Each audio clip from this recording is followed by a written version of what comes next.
तो अभी रिसेंटली मैंने जैक स्नाइडर की रेबल मून मूवी देखी और दोनों पार्ट्स देख लिए, जिसका पहला पार्ट दिसंबर में आया था 2023 में, और अभी रिसेंटली अप्रैल में इसका दूसरा पार्ट आया है। और इसे लेकर जितनी पहले हाइप बनी हुई थी कि भाई रेबल मून जैक स्नाइडर की डायरेक्टेड मूवी है, जो कि डीसी के बाद डायरेक्ट नेटफ्लिक्स को ज्वाइन कर लिया। उसमें उसने आर्मी ऑफ द डेड जैसी मूवी को डायरेक्ट किया, फिर उसने अगला स्टेप अपना रेबल मून जैसी मूवी की तरफ उठाया। और ये मूवी देखने के बाद हमारी क्या एक्सपीरियंस रहे हैं वो तो पूरे सोशल मीडिया पर आपने देख लिए होंगे। तो सबसे पहले जब रेबल मून मूवी की अनाउंसमेंट हुई थी कि जैक स्नाइडर ये मूवी बना रहा है जो कि एक पूरे यूनिवर्स को बिल्डअप करेगी, और ये बंदा अभी अभी डीसी को छोड़कर आया क्योंकि इसको वहां पर क्रिएटिव फ्रीडम बिल्कुल भी नहीं दिया गया।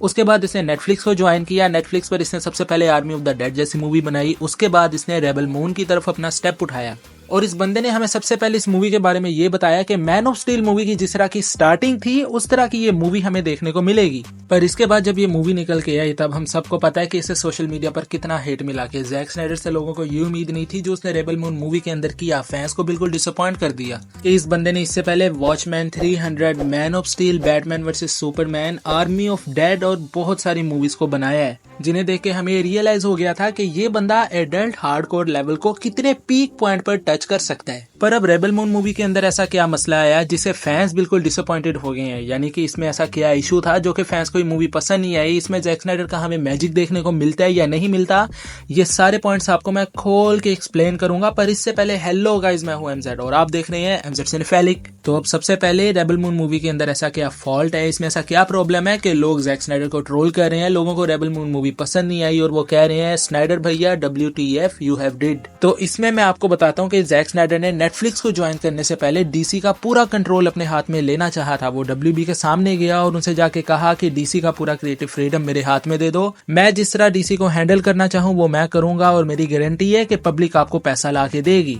और WB ने, जिसके पास डीसी के राइट्स हैं, उसने जैक स्नाइडर की बात सुनने के बाद उसे कहा, निकल लौड़े, पहली फुर्सत में निकल, कोई जरूरत नहीं तेरी, पहली फुर्सत में भोसड़ी के निकल। और इसके बाद जब स्नाइडर ने डीसी को फाइनली टाटा बाय बाय कर दिया, वो सीधा गया नेटफ्लिक्स के पास, वहां जाके नई डील साइन की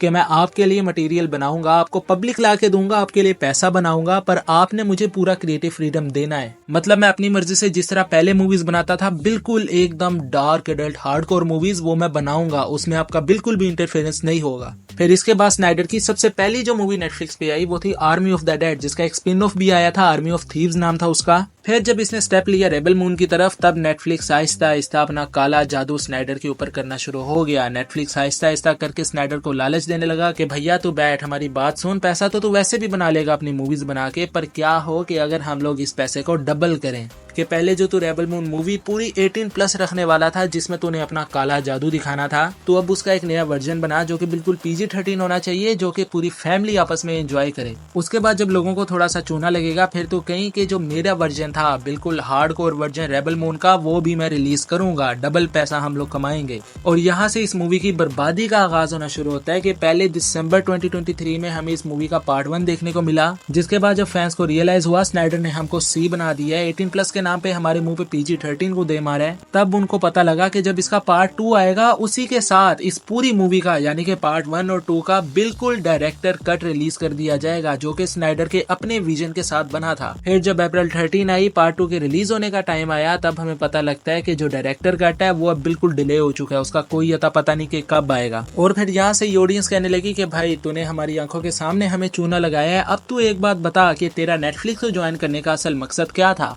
कि तुझे क्रिएटिव फ्रीडम मिल सके, तू अपने विजन को परफेक्टली एक्सप्लोर कर पाए, तो अब तूने क्या किया? इससे अच्छा तू डीसी में रहता, कम से कम अपनी मूवीज की जो स्टोरी लाइन थी उनको एंड तो कर पाता अच्छी तरह। और इसके साथ अब एक और पॉइंट खड़ा हो जाता है कि भाई अभी जैक स्नाइडर ने रिसेंटली कंफर्म किया कि जो आर्मी ऑफ डेड मूवी और रेबल मून मूवी ये एक ही यूनिवर्स में टेक प्लेस करती हैं, यानी कि हाँ, हमें इन मूवीज का कभी ना कभी क्रॉसओवर देखने को मिलेगा, और वो किस तरह होगा इसका कोई अता पता नहीं है। आर्मी ऑफ डेड का सीक्वल कब आएगा इसका भी कोई अता पता नहीं है, जिसके बारे में अभी तो मैं ये कहूंगा कि जैक स्नाइडर ने इसे पूरा यूनिवर्स बनाने का फैसला किया है, जिसमें उसने ये भी कहा है कि रेबल मून की इस बंदे ने टोटल 6 मूवीज प्लान की हैं, जो कि किस हवाले से होगी अभी इसका हमें कोई भी प्लॉट डिटेल नहीं पता, पर हाँ इसकी टोटल 6 मूवीज आने वाली है, जिसमें हो सकता है एक आधा स्पिन ऑफ भी हो और एक आदि में शायद से आर्मी ऑफ डेड के साथ क्रॉसओवर देखने को मिल जाए, जिसके बारे में यार हमें कुछ अच्छे की उम्मीद करनी चाहिए कि हो सकता है जैक स्नाइडर जैसे ब्रॉड माइंडेड विजनरी बंदे को अपनी गलती से कुछ सीखने को मिला हो। क्योंकि जो उसकी मूवी थी मैन ऑफ स्टील, उसके बारे में तो मैं अभी भी ये कहूंगा कि ये सुपरमैन की तो क्या सुपर हीरो हिस्ट्री की one of the perfect movie में से एक है। पर इसके अलावा इस मूवी में ऐसा क्या फॉल्ट है जिसने जलती हुई आग के ऊपर तेल डालने का काम किया, जिससे लोगों के दरमियान में बहुत बड़ा हंगामा मच गया। तो उसमें मैं सबसे पहले आपको बताऊंगा इस मूवी की स्टोरी लाइन, जो कि हाँ यार मैं आपको अगर ऑनेस्टली बताऊं, आप अगर इसका पहला पार्ट देखते हो आपको इजीली हर चीज प्रिडिक्टेबल लगने लगेगी। आप इसकी एक एक पॉइंट को प्रिडिक्ट कर लोगे कि भाई एंड पर क्या होने वाला है। ये स्टोरी एक छोटे से प्लॉट के अराउंड फॉलो कर रही है, जो कि हाँ पहला पार्ट किसी क्लिफ हैंगर पे एंड होगा, जो कि मैं पर्सनली देखना चाहता था कि इसका पहला पार्ट किसी क्लिफ हैंगर पर एंड करे, पर अनफॉर्चुनेटली ऐसा कुछ भी नहीं हुआ, जिससे जो पार्ट 2 की एक्साइटमेंट थी वो बिल्कुल जीरो हो गई। और इसके बाद पार्ट 2 की स्टोरी में हमें ये देखने को मिलेगा कि वो बेसिक प्लॉट एंड किस तरह हुआ है, यानी कि हीरो जीत जाएंगे, विलन हार जाएंगे, सेम एज यूजुअल। और इस ऐसे पुराने एलिमेंट के ऊपर जो कि हाँ हमने पहले भी काफी मूवीज के अंदर देख लिया है, इसमें जो चीज स्पेशल होने वाली थी वो था जैक स्नाइडर का मैजिक, जिसके बारे में इस बंदे ने कहा था कि ये मूवी स्टार वॉर्स का एक एडल्ट वर्जन होने वाली है, जिसे हम फैंस देखने के लिए बहुत एक्साइटेड थे कि ये बंदा आप अपनी स्टोरी लाइन में कितना सीरियस स्टेप ले सकता है, जो कि सैडली हमें बिल्कुल भी नहीं देखने को मिलता, जिसकी सबसे बड़ी वजह है lack of story line, zero character development. और कैरेक्टर डेवलपमेंट से मुराद मेरा इनकी एक्टिंग बिल्कुल भी नहीं है, बल्कि इनका जो लड़ने के पीछे मोटिव होता है, इनके कैरेक्टर का जो कैरेक्टर आर्क एक प्रोवाइड किया जाता है, जिसमें हम लोग चाहते हैं कि इनकी मिस्ट्रीज हमें देखने को मिले, इनके कैरेक्टर्स में हमें कितनी सीरियसनेस देखने को मिलेगी, कितनी डेप्थ के साथ इन्हें एक्सप्लोर किया जाएगा, और सबसे स्पेशली हम इनके साथ क्या कनेक्ट कर पाएंगे। तो ऐसा बिल्कुल भी नहीं होता, हमें ऐसा फील ही नहीं होता कि हम किसी कैरेक्टर के साथ कनेक्ट कर पाए, हम उसका जो इमोशंस है उनको फील कर पाए कि हाँ भाई इसके लड़ने के पीछे कोई मकसद है। जो कि यार उस मूवी में एक आर्मी पूरे यूनिवर्स के अंदर आतंक फैला के बैठी है, हर प्लेनेट पर जाके लोगों को मार रही है, ब्रूटली टॉर्चर कर रही है, सेम लाइक जैसा थैनोस किया करता था। और थैनोस को रोकने के लिए जो एवेंजर्स की टीम आती है इस मूवी के अंदर, वो बिल्कुल थकी है कि उनके लड़ने के पीछे एक पर्पस होता है, पर वो पर्पस होने के बावजूद भी हमें ऐसा लगता है कि ये लोग बेमकसद की लड़ाई लड़ रहे हैं। जिसमें मैं एक बात को हाईलाइट करना चाहूंगा कि इस मूवी के जो दो मेन लीड रोल थे वो बिल्कुल भी अच्छी चॉइस नहीं थी, उन्होंने जीरो एफर्ट के साथ अपने रोल को पोर्ट्रे किया है। जिसके मेन हीरो को आपने हॉन्टिंग ऑफ हिल हाउस में देखा होगा, और इसकी जो मेन एंटेगनिस्ट है कोरा, उसे आपने रिसेंटली आर्गाइल और किंग्समैन जैसी मूवीज में देखा होगा, जो कि इसने साइड रोल की है। और इसके पास इस मूवी में एक अच्छा मौका था अपनी एक्टिंग स्किल्स को और ज्यादा निखावर करने का, बट अनफॉर्चुनेटली इसने वो भी वेस्ट किया, और इस बात से इसने ये प्रूव कर दिया कि ये एक साइड एक्ट्रेस के अलावा और कुछ भी नहीं है। और इस चीज का भी सारा फॉल्ट जैक स्नाइडर के ऊपर जाएगा कि उसने अगर मूवी की स्टोरी नहीं ठीक लिखी तो हमें कैरेक्टर के अंदर मिस्ट्री का खाक देखने को मिले। और इसके बाद जो सबसे बुरा फैसला था वो था इस मूवी को PG-13 में रिलीज करना, जो कि ये पूरी रिस्पॉन्सिबिलिटी जैक स्नाइडर के ऊपर थी कि इसने नेटफ्लिक्स के साथ डील साइन की है कि भाई ये मूवी पूरे क्रिएटिव फ्रीडम के साथ बनाएगा, जिसमें हाँ आप अपने आप को भी कंसीडर करो कि कोई बंदा आपके साथ मूवी बना रहा है तो आपके ज़हन में मार्केटिंग के पैसा कमाने के काफी सारे ख्यालात आएंगे, जो कि सेम नेटफ्लिक्स ने जैक स्नाइडर के साथ किया। पर इस जैक स्नाइडर की रिस्पॉन्सिबिलिटी बनती थी कि उसने नेटफ्लिक्स के साथ डील साइन की है कि भाई मैं पूरा क्रिएटिव फ्रीडम चाहता हूँ, तो तुम बीच में क्यों इन्वॉल्वमेंट कर रहे हो। और मुझे लगता है जैक स्नाइडर ने कहीं एक तेरा एक मेरा वाले सीन को देखा होगा, और इसी चक्कर में ये अपनी खुद की बैंड बजा चुका है। और यहाँ पर ही मैं आपको बताऊं कि अभी मैंने इस मूवी के नेगेटिव पॉइंट्स बताए हैं कि ये मूवी कहाँ पर मार खाती है, इस मूवी को फैंस इतना क्यों नहीं लाइक करे जितना इस मूवी को करना चाहिए था। तो ऑनेस्टली इस मूवी का एक्शन बहुत अच्छा है, जो कि हाँ हमें पहले पार्ट में बहुत कम देखने को मिलता है, पर जो इसका सेकंड पार्ट है वो तो भाई साहब फुल ऑफ एक्शन है। और जो जैक स्नाइडर का मैजिक हमें देखने को मिलता है वो तो क्या भर भर के है, यानी कि उसके स्लो मोशन सीन्स जो कि हमें बैटमैन वर्सेस सुपरमैन में देखने को मिले, उसकी प्राइम एग्जांपल 300 जैसी मूवी है। यानी कि अब यहाँ से अंदाजा लगाओ कि एक स्लो मोशन सीन चल रहा है, उसके अंदर भी एक स्लो मोशन सीन हमें देखने को मिला है कि इस मूवी की ब्यूटी तो बहुत ही ऊपर लेवल की है, इस मूवी का एक्शन तो बहुत ही टॉप नॉच है सिर्फ पार्ट 2 में। और इसके अलावा जो पार्ट 1 में देखने के लिए कोई चीज है वो है इसका VFX और थोड़े बहुत अच्छे CGI के शॉट्स। और इसके बाद जो मुझे मूवी में सबसे खूबसूरत चीज लगी वो यार इसका बैकग्राउंड म्यूजिक, क्या बवाल लेवल का साउंड ट्रैक था इस मूवी का। और इसके साथ जो बाकी के एलिमेंट्स, मूवी का सेट डिजाइन बहुत अच्छा है, मूवी का कॉस्ट्यूम जो है वो बहुत ही जबरदस्त यूज किए गए हैं। और इसके बाद रही बात सिनेमेटोग्राफी की, तो पार्ट 2 के अंदर हमें बहुत बेहतरीन देखने को मिलती है। पर रही बात अगर पहले पार्ट की, तो उसमें कई जगह पर बहुत ही हाईली यूज किया गया इसका, जो कि हमें काफी ओवर सैचुरेटेड लगती है और कहीं कहीं पर बहुत ही डल तरीके से हमें सीन्स को रिप्रेजेंट करके दिखाया जाता है, जिसमें यार आपको पार्ट 1 को देख के बहुत ही वियर्डनेस फील होगी कि भाई आप देख क्या रहे हो, क्योंकि आप ऑलरेडी हर चीज का अंदाजा लगा लेते हो कि पार्ट 1 एंड किस तरह होने वाला है। पर ऑनेस्टली अगर मैं आपको बताऊं, आप अगर जैक स्नाइडर को नहीं जानते, आप अगर इस पॉइंट ऑफ व्यू से मूवी देख रहे हो कि आपको पार्ट 1 में एक क्लिफहैंगर देखने को मिलेगा और पार्ट 2 में स्टोरी का कंक्लूजन देखने को मिलेगा,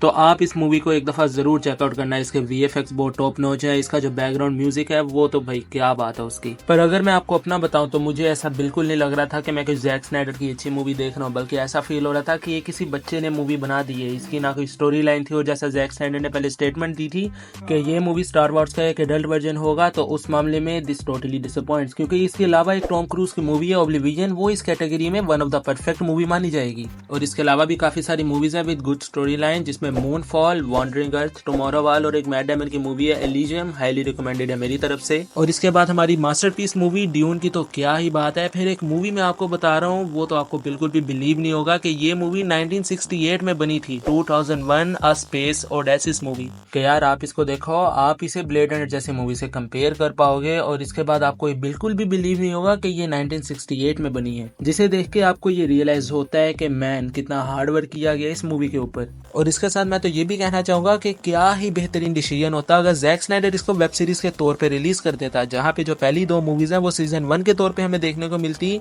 दूसरी और तीसरी मूवी की स्टोरी सीजन 2 में देखने को मिलती और 5वीं 6ठी की मूवी सीजन 3 में। जिसके बाद अगर ये चाहता है तो बहुत ही अच्छी एवेंजर्स लेवल की मूवी बना सकता था। पर चलो अब जो हो गया सो हो गया, अब हमें अच्छी की उम्मीद रखनी चाहिए और जैक स्नाइडर जैसा बंदा मुझे यकीन है अपने पोटेंशियल में एक दफा जरूर रिटर्न करेगा। जिसमें हाँ, अभी के लिए तो हमें अफसोस होता है कि आखिर क्यों ही इस बंदे ने हमारे साथ ऐसा किया। पर कहते हैं ना कि इंसान अपनी गलतियों का पुतला है, इंसान गलतियों से ना सीखे तो फिर किस चीज से सीखेगा। और इसी के साथ फाइनली अगर मैं आपको बताऊं, जो इस मूवी का पार्ट 1 था वो बहुत ही नॉर्मल और बिलो एवरेज मूवी थी। यानी कि अगर आप एक ऑलरेडी मूवी लवर हो, आपने बहुत सारी मूवीज देखी हैं, तो ये आपके लिए एक बहुत नॉर्मल सी मूवी बन जाती है, जिसे मैंने IMDb पे 10 में से 5.5 की रेटिंग दी है। और जो पार्ट 2 है वो मुझे पर्सनली पसंद आया, क्योंकि मैं इस मूवी से कुछ नया एक्सपेक्ट नहीं कर रहा था। मुझे पता था कि स्टोरी का जो बिल्डअप होना है वो पार्ट 1 के अंदर ऑलरेडी हो चुका है, और मुझे उम्मीद थी कि जैक स्नाइडर इसका कंक्लूजन थोड़ी अच्छी तरह से दे पाएगा, क्योंकि बिल्डअप तो बहुत बकवास हो चुका है। तो हो सकता है कि हमें पार्ट 2 के अंदर कुछ अच्छा कंक्लूजन देखने को मिल जाए। तो हाँ, ऐसी सारी चीजें हमें देखने को मिलती हैं फुली एक्शन के साथ। और इधर ही अगर आप मेरे इस रिव्यू से एग्री करते हो, अपने थॉट्स अपने ओपिनियंस मुझे कमेंट से जरूर बताना। I respect everyone. और अगर आपने मेरी प्रीवियसली नेटफ्लिक्स वाली 3 बॉडी प्रॉब्लम का रिव्यू नहीं देखा तो उसे भी जरूर चेकआउट कर लेना, लिंक डिस्क्रिप्शन में मिल जाएगा। और इसी के साथ आपको ये वीडियो पसंद आई हो, चैनल को सब्सक्राइब करना। मैं मिलूंगा आपसे अपनी अगली वीडियो में किसी नई मूवी या सीरीज पर बात करते हुए। So till then be सिनेफेलिक।